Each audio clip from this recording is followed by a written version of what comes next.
I believe we'll go ahead and get started. Ron and Jesse and I are thrilled to welcome you here to our last edition of America at 250. It's not the last edition of Sunday Seminars. We'll take that back up in September, but you probably need a summer break. You probably need to rest a little bit and recoup a little bit. So I just want to welcome you today as Ron White, our resident historian at San Marino Community Church, concludes this series, which was his brainchild. I mean, let's be honest, it was Ron's brainchild to do America at 250 on Abraham Lincoln and his reclamation of the Declaration of Independence. Ron is a real gift to this church and this community, and I know you know that because you're here. Go ahead and do that.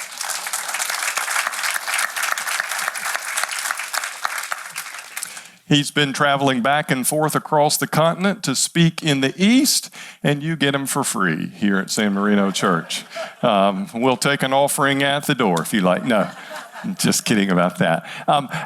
Our format's going to be a little bit different today. After Ron speaks, it's not going to be question and answer about what Ron said. And so if you'd like to follow up with Ron, you'll have to do that after we finish out in the courtyard where there are a few refreshments available.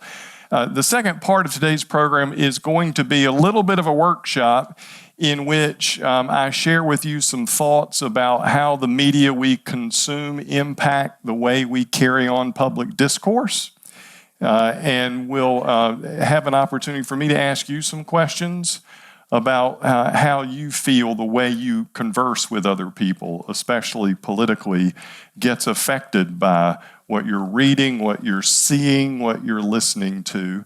And the move that we're making here is toward how we constructively work toward participating in a public discussion in a way that builds up and in a way that draws people together rather than participates in tribalism and the kind of animosities that we see so easily portrayed in American life these days. But Ron needs to come up and speak, so first, let's open with prayer. What a gift it is, eternal God, to receive your good word to the world, which calls the church to be ambassadors of reconciliation.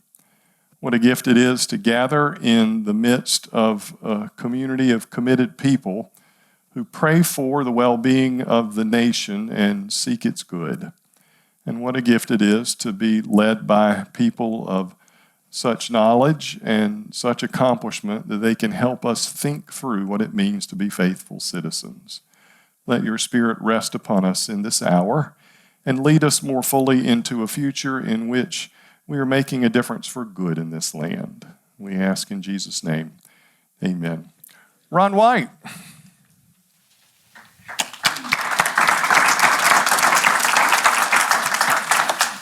While Stuart is passing out the kudos, let me pass one back to him. If you're a member or a friend of this congregation, you would agree with me. Stuart has been here 10 months. What a gift he is to this congregation.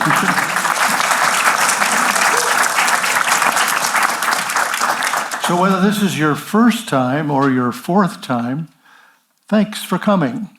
I think it's really important that we gather in the year 2026 in America at 250. This morning I was texting some friends in Williamsburg, Virginia, and they said, we're on the way to the big gathering at the mall. There's thousands and thousands and thousands and thousands of people gathering on the mall for 9 hours today. If you read the newspaper, you can't escape it. It's almost every day. This was in Monday's newspaper, the LA Times. There is no separation of church and state. That's the cardinal belief that is being percolated this year. It's false. It's the rewriting of American history.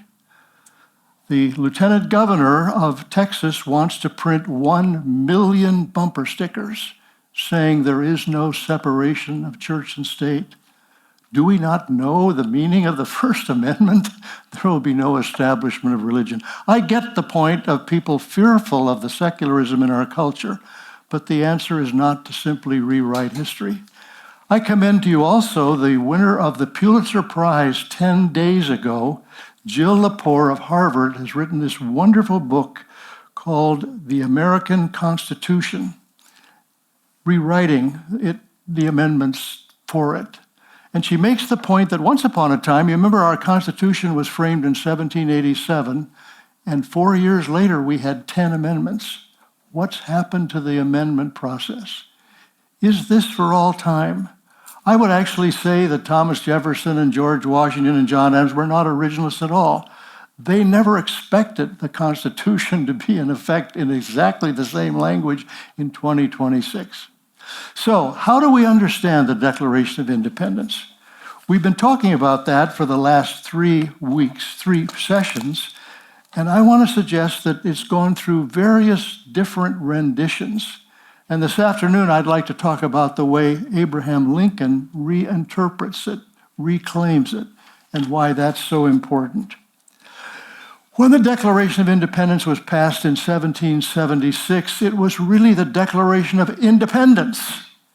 For the first 20, 25, 30, 35 years, it was all about independence, the independence of this country from Great Britain.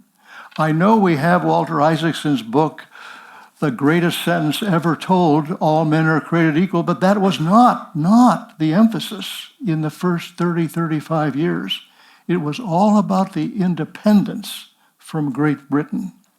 In fact, there was a fear about all men are created equal. Jesse gave a fantastic presentation about the pushback on that, especially in the South, but in other places. Why was there a pushback? The first generation were terribly frightened by what they had seen in France, the French Revolution. They were worried about the phrase, all men are created equal. What did that really mean? And so 2 political parties were formed, the Federalists and the early Republicans. The Republicans were the party of Jefferson. Part of this effort to rewrite the American history is to rewrite Thomas Jefferson to make him some sort of a Christian idealist. Actually, when he ran for the presidency in 1800, the opposition all ran against him because he was not a Christian. That was the whole point of their campaign. And so if you can believe this, as the Federalists and Republicans got into place, there were often 2 4th of July celebrations in various towns in America. You think we're divided? There were actually 2 4th of July celebrations. The Federalists had their celebration. They were sort of pro-British in a way. And the Republicans had their 4th of July celebration. And then we had a second war for American independence. Do you know what that is? That's an extra credit question. The second war for independence. It was the War of 1812. It was basically a naval war. And it was once and for all to the British, would you please stay out of our affairs? And we won that second war. They actually called it that, the Second War for American Independence. And then in 1815, we became, in a certain sense, a real nation. And we began to celebrate the Declaration of Independence as our national declaration. Well, Abraham Lincoln is the story I want to tell today. I wake up at 3 o'clock in the morning thinking about Abraham Lincoln. Just such a fascinating person. Just to refresh your memories, born in 1809, he had but maybe at most 1 year of formal education. Boys worked on the farm with their fathers, were not permitted to have education except maybe January, February, when it was too cold to work on the farms, and the parents hired a kind of traveling itinerant teachers to teach the boys their education. So Abraham Lincoln, maybe 5 winters, possibly 6 winters, that's all the formal education he ever had. But he rises in American life. In fact, he coins this remarkable phrase, the right to rise. Some years ago, I received a telephone call. You remember when you used to get telephone calls? And the person on the other end of the phone said, hello, this is the State Department. You wonder, is this a scam? And he said, people have been staying away from United States consulates and embassies in Europe. And we think we have a new opportunity. They've been staying away because of the war in Iraq. We'd like to restart a new initiative in the consulates And we would like to start with soft diplomacy. I said, well, what is soft diplomacy? They said, Abraham Lincoln. Would you be willing to go to Germany and to speak in 3 different places in Germany about Abraham Lincoln? Wow, what a remarkable invitation. So the first place I went was Hamburg, and at the consulate there, the associate consulate officer said, I will come by and pick you up. She said, of course, I don't own a car. She was German. She said, what I mean is we will walk to the consulate. Oh, okay. And so I got there, and the audience was 12th and 13th grade German teachers of English and history. And I gave my presentation on Abraham Lincoln. And when it was concluded and they were asking me questions, I said, may I ask you a question? I said, why are you interested in Abraham Lincoln?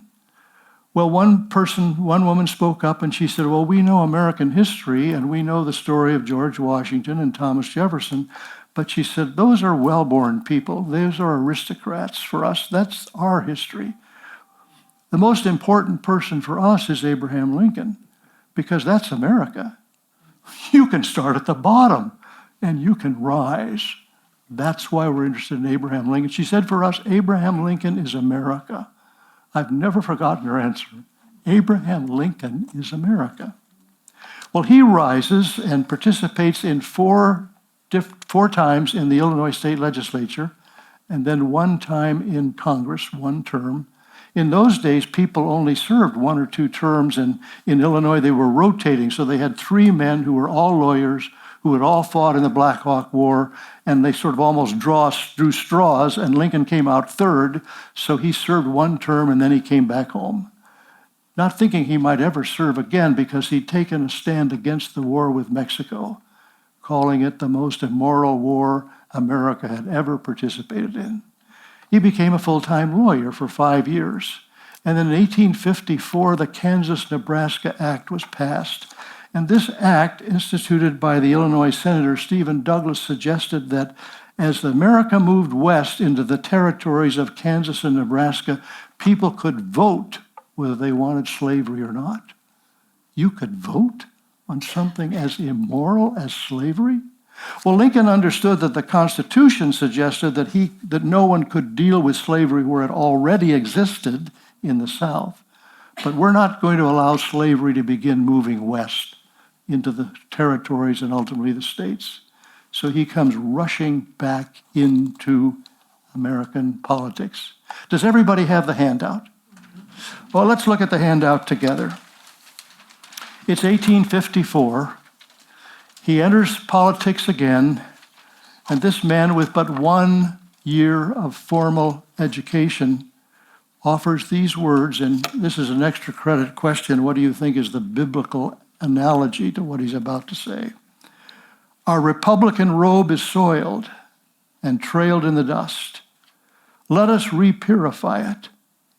Let us turn and wash it in white, in the spirit, if not the blood of the revolution. Those men were gone. Let us turn slavery from its claims of moral right back upon its existing legal rights and its arguments of necessity. Let us return it to the position of our fathers gave it, and there let it rest in peace. Let us readopt the Declaration of Independence, and with it the practices and policies which harmonize with it. Let North and South, let all Americans, let all lovers of liberty everywhere join in the great and good work. If we do this, we shall not only have saved the Union, but we shall have so saved it as to make and to keep it forever worthy of the saving. We shall have so saved it that the succeeding millions of free, happy people the world over shall rise up and call us blessed to the latest generation. Amazing. So really the question for this afternoon is, what would it mean to readopt the Declaration of all men are created equal? Now, some of us have read the book that we recommended by Walter Isaacson, which he calls the greatest sentence ever written. But what does the word all mean? What did it mean in 1776? Well, it meant men, white men, really white men of property. And Lincoln is going to ask the question, what does it mean in 1854? What does all mean? And he'll begin to answer that on his way to Washington, when he stops at Independence Hall, in the Gettysburg Address, in the Second Inaugural Address. And I think our question in 2026 is, what does it mean today? What does all mean?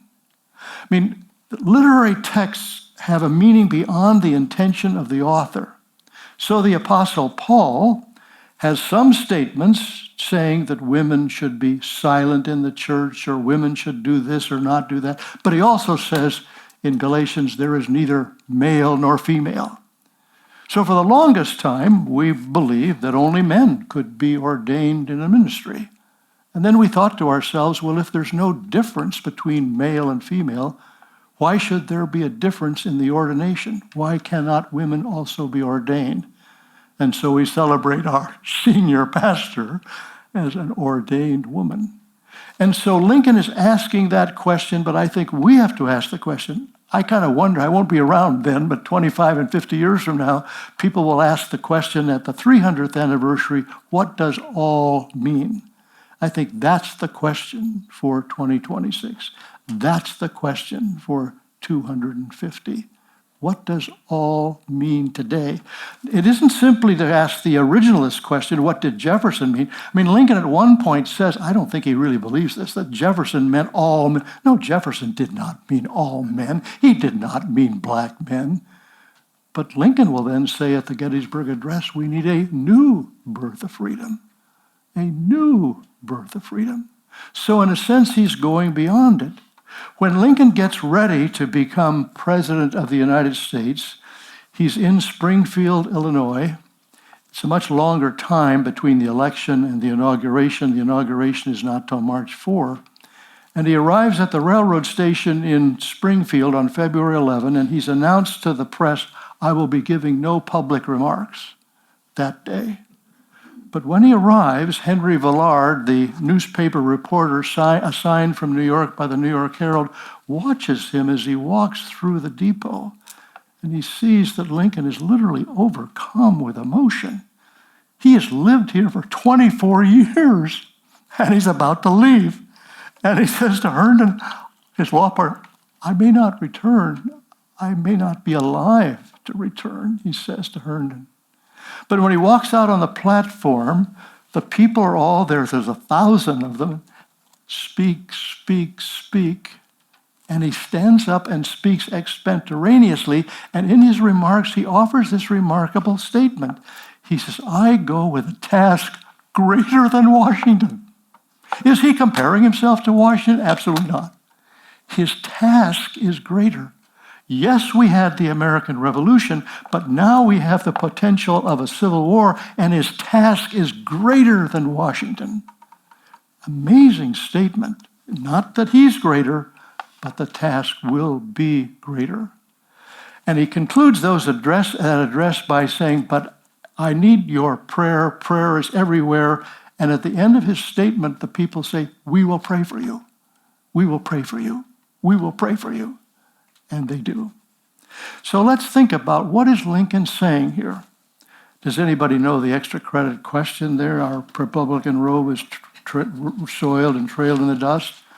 Obviously, this is language from the book of Revelation that Lincoln just matter-of-factly uses extemporaneously, because this is who he is. He's a biblical person, and he speaks these words.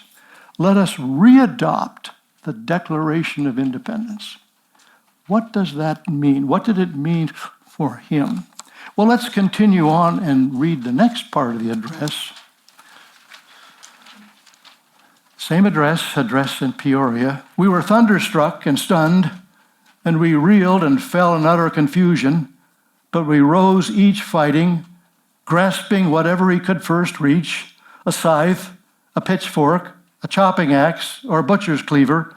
We struck in the direction of the sound, and we are rapidly closing in upon him. He must not divert us from our purpose by showing us that our drill, our dress, and our weapons are not entirely perfect and uniform. When the storm shall be past, he shall still find us American, no less devoted to the continued union and prosperity of this country than heretofore. What Stephen Douglas argued was that we had a right to vote on slavery. So the people of the Kansas Territory or the people of the Nebraska Territory could vote on whether they wanted slavery or not. Just think of what's happened in the last 50 years. I don't know when it was illegal for white and black to marry each other, but that's not too far in the past. We've made some real progress in terms of what all means. But I think the question for us in 2026 is, what does it mean today? But let's continue on with Lincoln just a bit more. If he suggests we need to readopt the Declaration of Independence, and I like the way he says this, we need to do it with the whole purpose and practices of it, how will he put that into effect?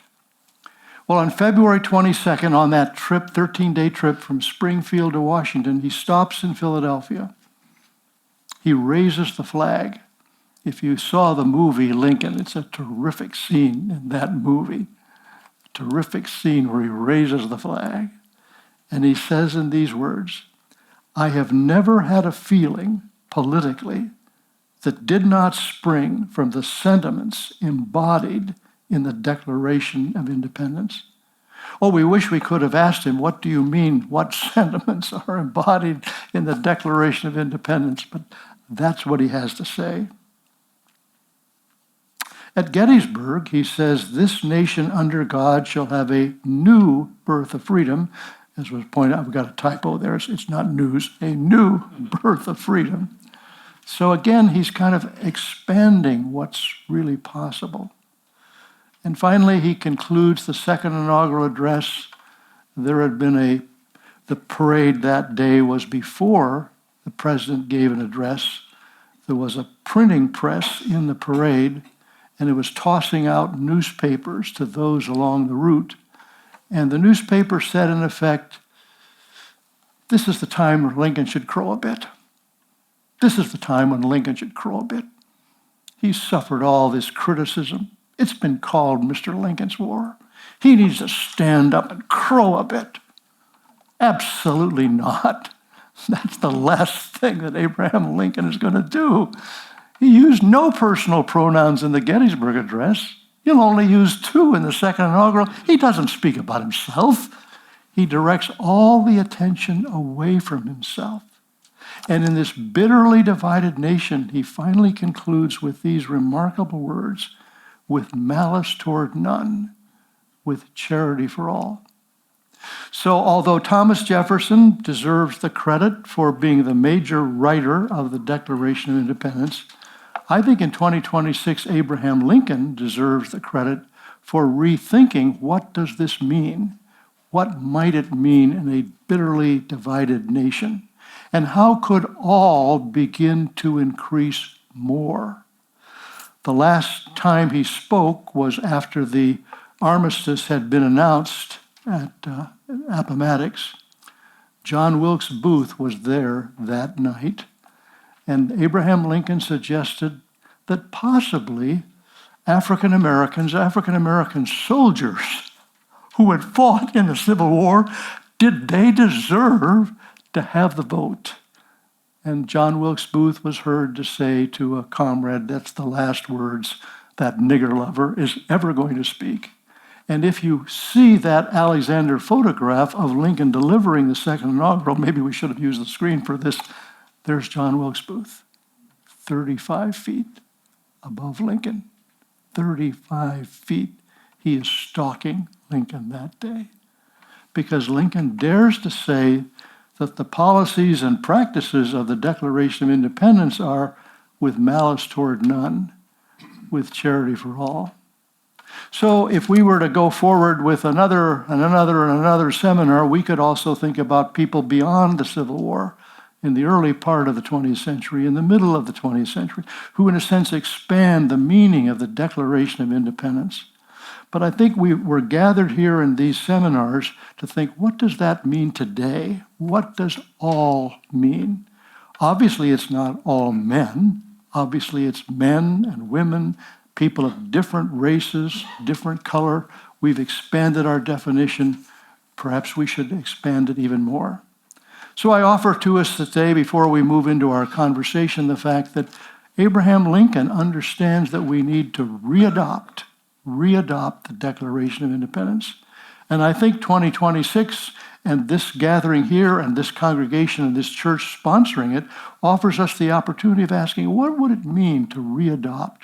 We might come to different conclusions about that. We might have different understandings. That's exactly why we're talking with each other together. What would it mean to readopt the Declaration of Independence? Thank you.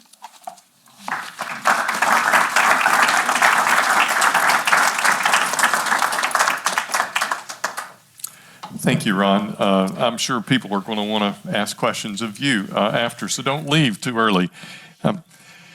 Ron mentioned Stephen Douglas. He mentioned the debates that Douglas and Lincoln had. I learned recently, I was rereading Neil Postman's book, Amusing Ourselves to Death, Public Discourse in the Age of Show Business. And one of the things that Postman points out is the format of the debates between Lincoln and Douglas, where Douglas would speak for an hour, and then Lincoln would rebut for an hour and a half, and then Douglas would have another half hour to answer the rebuttal. And that was just the morning session. Postman said the whole day could take 7 hours of people, ordinary people, listening to two people talk. Postman makes that point to highlight how times have changed and to ask us, do we have the presence of mind, the ability to focus, the ability to listen to complex sentences and paragraphs for 7 hours? It reminds me on the spot of Prince Philip's comment about sermons, about how the mind cannot fathom what the backside cannot endure. So I think people were probably standing during these 7-hour debates, but it raises the issue of what sort of thinking and talking we're accustomed to doing in our own place and time. Neil Postman's point is that when the United States went from being a print-based culture to a visual culture, that everything became entertainment.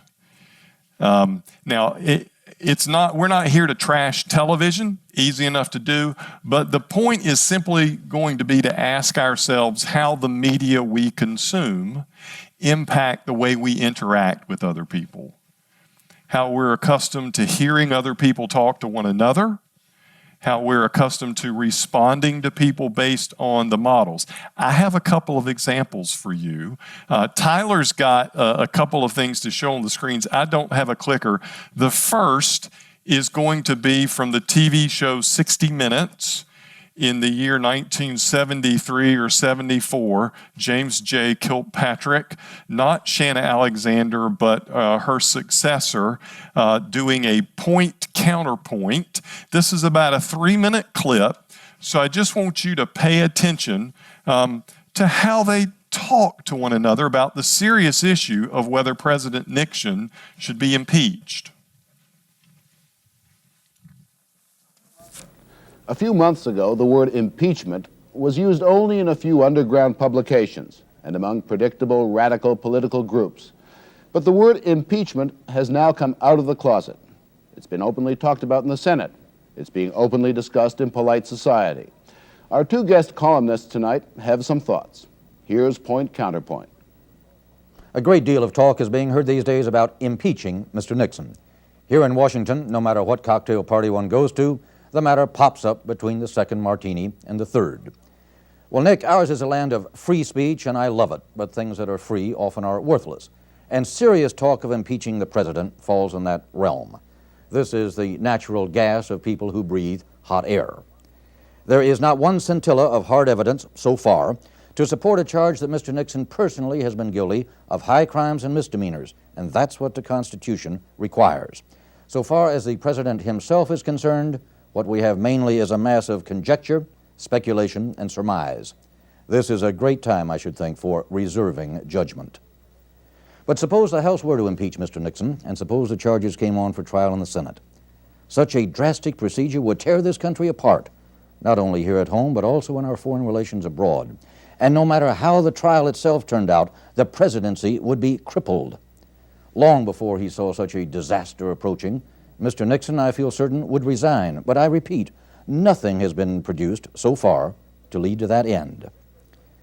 This president is the only president we have, and apart from his lamentable blindness as to Watergate, I happen to think he's done a good job. I haven't lost confidence in him. And Nick, until we have something more than hot air, suppose we keep our feet on the ground. I'm surprised that such a strong law and order capital punishment guy like you, Jack, would draw back at the prospect of a good old-fashioned public hanging. You don't think the man has committed high crimes and misdemeanors. I agree with you on that. They're low crimes, tacky, hacky, sleazy, sneaky, dishonorable acts. Why, Nixon, Kissinger, and the rest of those rusty nails were even bugging each other's phones. Not enough evidence, you say. You have the head of the FBI admitting he passed his time destroying the evidence. You have every department of government, from the CIA to the Securities and Exchange Commission, compromised and confessing. No, there's plenty of evidence for impeachment. There may not be enough guts. We Americans seem to regard the president as some kind of sun king. Oh, don't give him the heave-ho, it'll cripple foreign policy. Now, you mean Mao Zedong is going to call up Nixon and say, you blind, blundering burglar, send the pandas back? No, don't do it. You'll ruin us domestically. I can't think of anything better for America than 3 years with a gelded political stallion in the White House. But it's just as you say, Jack, he's the only president we have. If we had 2 presidents, we might be able to afford to keep this one. Take my word for it, Chicken Little. If we impeach the president, the sky isn't going to fall in. We'll still have Congress and the Supreme Court. America will go on just fine with a demystified, deroyalized presidency. Believe me, Jack, there's no better way to preserve it than to chop the king's head off. Oh, my. There's one technical problem we're going to have is I'd like your feedback on that right now, and I've asked Jesse to carry the microphone. We don't have enough time to run back and forth on microphones, so the recording, I'm going to repeat whatever comments I hear for the sake of the recording, because I'll just ask you to offer your comments in a fairly loud voice. Do y'all remember point counterpoint? Do you remember that being like in entertaining television? Do you remember Dan Aykroyd and Jane Curtin, imitating this on Saturday Night Live? Let's think critically about it. What's maybe a little bit different about this from the Lincoln-Douglas debates?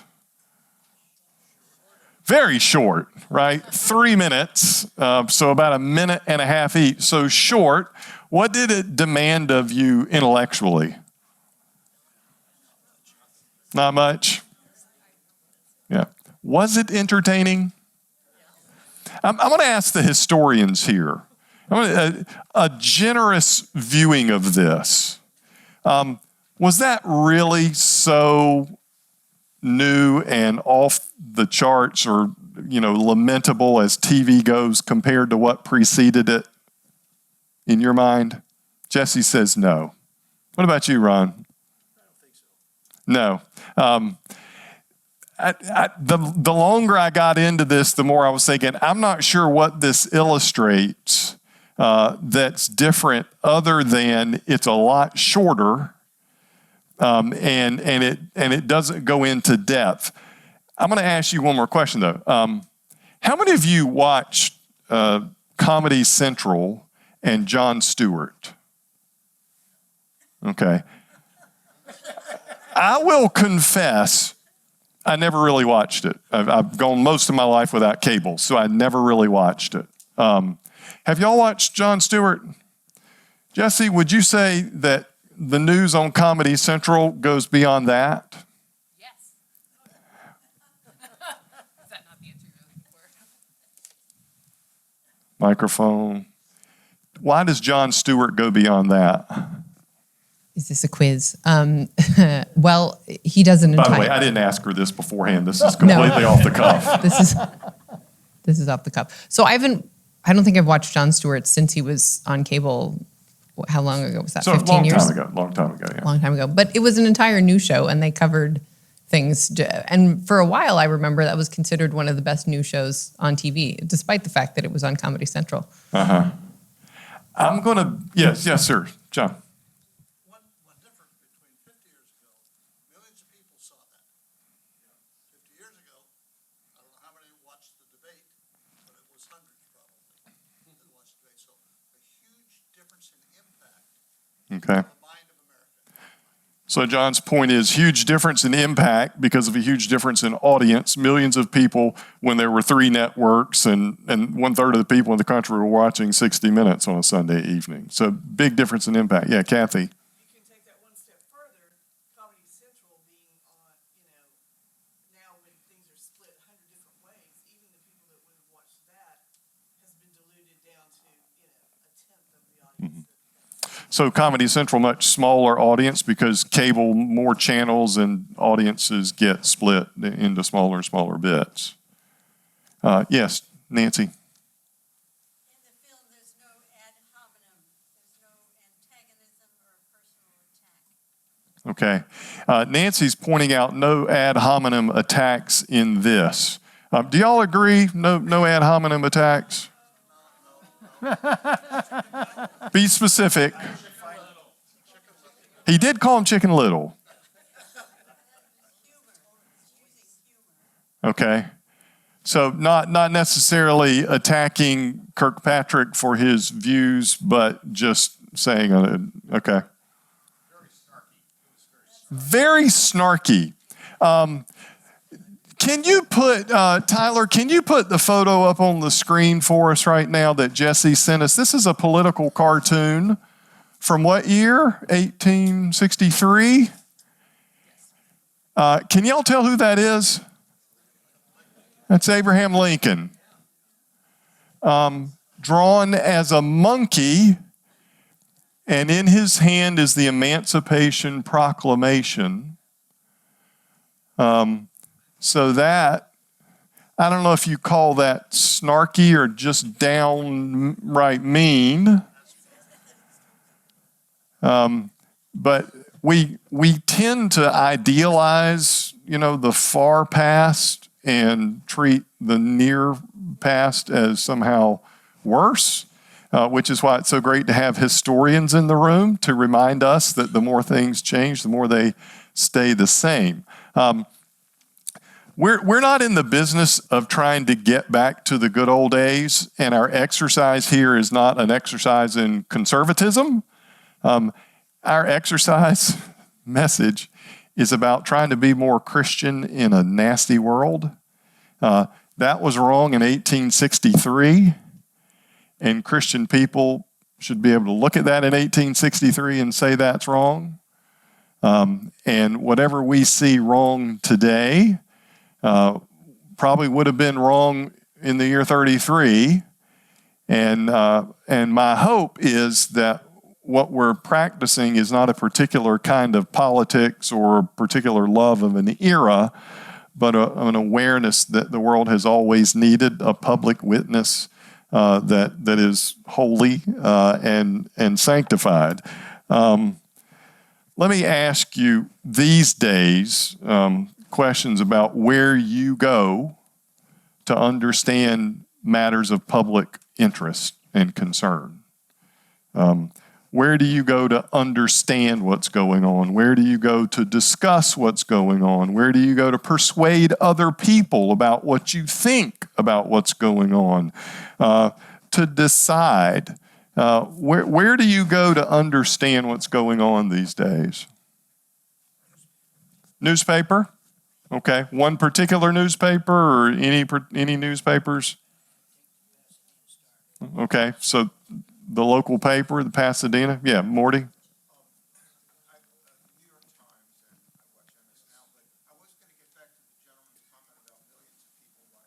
Mm-hmm.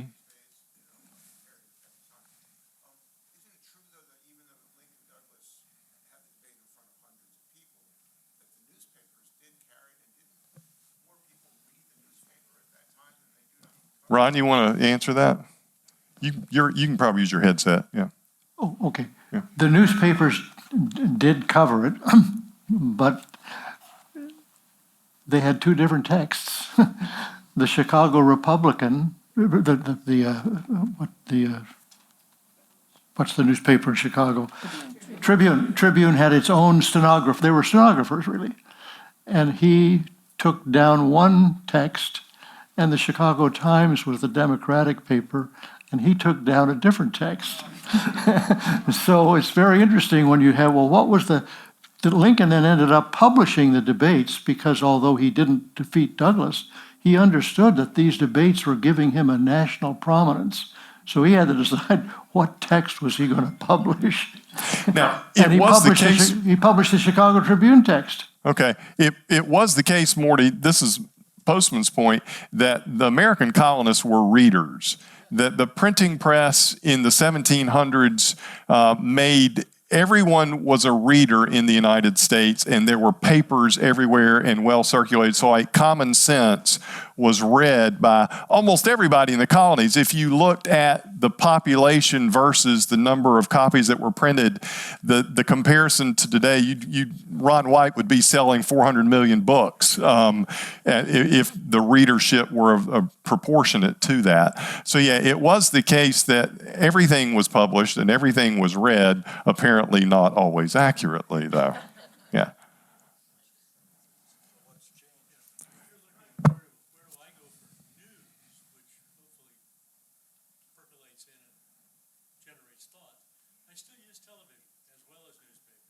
Mm-hmm.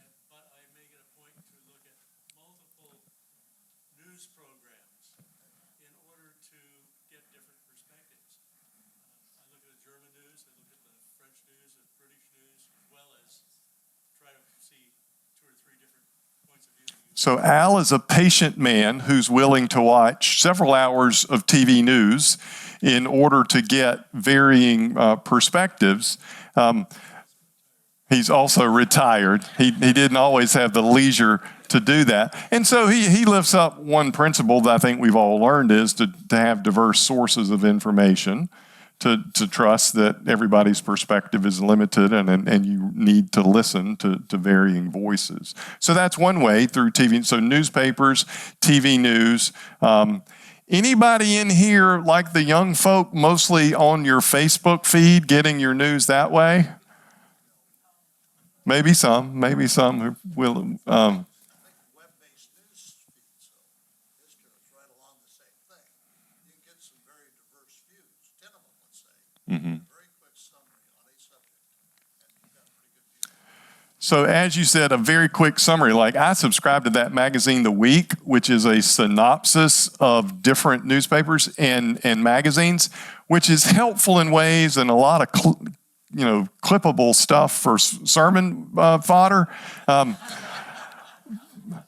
one of the problems is it's just tidbits, right? And so it's not really giving me, and sometimes I will read a clip of an article I've already read in its entirety and remember, it's really great that I read the article in its entirety. What I'm trying to lift up is that regardless of the medium in which we receive the news, Postman's point is we have moved from a culture in which even people like Abraham Lincoln, who didn't even go to school, were able to deal with complex subjects with an awful lot of depth and nuance. And the media that we receive, he actually talks about the telegraph and the impact that the telegraph had on reducing our ability to deal with complex thoughts, because the Telegraph was just headlines. It was just headline after headline after headline with no context. I'm suggesting that we have to relearn habits of civic discourse. That the media, which are just going to do what they do, will increasingly reduce our ability to listen to other people patiently, to be able to analyze what they're saying, to repeat it back to them in a way that they think is fair and accurate, and to offer a principled defense of something in which we might persuade someone else that they would change their mind. I think these are habits of conversation that can go different ways. And I'm of the opinion that our habits are really bad now. I'm of that, like the Texas, Attorney General or Lieutenant Governor who wants to print bumper stickers that say there is no separation of church and state. I think a lot of the comments you see on social media are bumper stickers online. And bumper stickers are snarky, and they're funny, and they're heat, not light. And I don't know, I guess I should ask you, that's what I think discourages public discourse, some of those media impacts. What do you think? Yes. I was just going to say, I noticed myself and people in my life, I listen a lot to Bill Maher. I actually probably worship Bill Maher. She worships Bill Maher. Anyway, I've noticed that I tend to I read the Wall Street Journal, I look at sources of news to get my ideas, and I want to have ammunition. I will say we as a people are looking for ammunition. Yeah. To fight our belief system and change other people. And so when we listen to the alternative viewpoint, we look for the weaknesses and use that material to attack other people. Yeah. And that's what kind of is sad. And I imagine it's always been that way. It's just that now we have a lot more variety in the perspectives that we're exposed to. Thank you, Victoria. Well said. I appreciate your transparency in saying it. We look for ammunition. We read, we listen for ammunition that we can use against our opponents so that we can win an argument. Alan Jacobs wrote a little book called How to Think a few years ago, in which he cites another scholar, calls this refutation mode, in which when you're involved in a conversation, an argument with someone, you're listening, but you're not listening. You're waiting for the other person to take a breath so that you can fire back. That's not healthy civic discourse. That's what I hope we can work against, learning a new way of interacting, especially with people with whom we disagree. Yeah. So many different news outlets, they're going to spin it one way or the other, and who do you believe? Mm-hmm. And then there was the debate for governor, where everyone says the other one was wrong. Not a debate. Yeah, that was not a debate. Yeah, whom do you believe? Now, it's always been the case that media outlets had a perspective. American newspapers were always aligned with a particular political perspective, so that's not a new phenomenon. So you've always had to think critically. This is one of the reasons why people still believe you. David Brooks has been writing about this a bit lately. The humanities still matter, because people still have to learn how to think critically, listen, respond, reason together. It's one of my favorite lines from Isaiah that the Lord speaks, "Come, let us reason together." There's no shortcut to it. It's the kind of thing that I would like for us to do in this room, is to practice listening to different points of view and engaging one another. I've done this a little bit in my previous work, and one of the things I found is it is remarkably scary for people to do this in mixed company. people are more than happy to gather among fellow blues or fellow reds and talk politics, but the moment you put them in the room together, everybody clams up, which I grieve. I believe it's a devil's lie that you can't talk about faith and politics. That's the devil's lie to keep people of faith from engaging in politics. And so one of my hopes is that we can practice in this room a kind of discourse in which we find, you know what? I sit in a room with people whom I love and with whom I disagree about some things, and it's not the end of the world. And we can welcome one another, we can listen to one another, we can try to persuade one another. We may walk away disagreeing, but we've demonstrated civil society, which I'll do a little advertisement before we take a couple more. Some of you may have heard we have a speaker coming in February of next year. You've heard of John Meacham, maybe? Ever heard of that guy? Yeah. He is actually coming to speak for the O'Grady Lectures in February. I think it's the 27th. I'm not sure about that, but it's February 27th of 2027. That's right. 2/27/27, John Meacham. This is the book that he has just published called American Struggle, Democracy, Dissent, and the Pursuit of a More Perfect Union. And he takes us through 7 eras of American history and the conflicts that were emblematic of those eras. And I'm hoping that some of you may join me in a read of this book beginning this summer. And we may be able to have some sort of conversations about this in the fall, maybe even using this as the basis of our Sunday seminars when we start getting together in September, so that we'll all be well prepared for Professor Meacham when he comes and impress him with the questions that we have. But you can get this at Vroman's now. Don't worry, it is a long book. It's about 475 pages, but it is an anthology. It has selections of brief readings from American history. So if you want, you can cheat and you can read just his introduction to the era and be conversant in it, and then just pick and choose the particular documents that you want to read. But I think it's eminently doable. What's that? Yeah, the biases. Pardon? John Meacham, American Struggle, Democracy, Dissent, and the Pursuit of a More Perfect Union. By the way, John Meacham's coming because Ron asked him, okay? The right guy asked him. And Ron said, come to Southern California in the wintertime. It'll be nice. We're about out of time, but let's just hang around for a little while. I know you're going to want to ask Ron a few things. We've got refreshments in the courtyard. Be looking for more communication from me in the next few weeks as we set our schedule for the fall. And as always, let us know what suggestions you have, what requests you have. Because we're just getting started on this. I've been here 10 months. I plan on being here years, so we got a ways to go. Let's pray.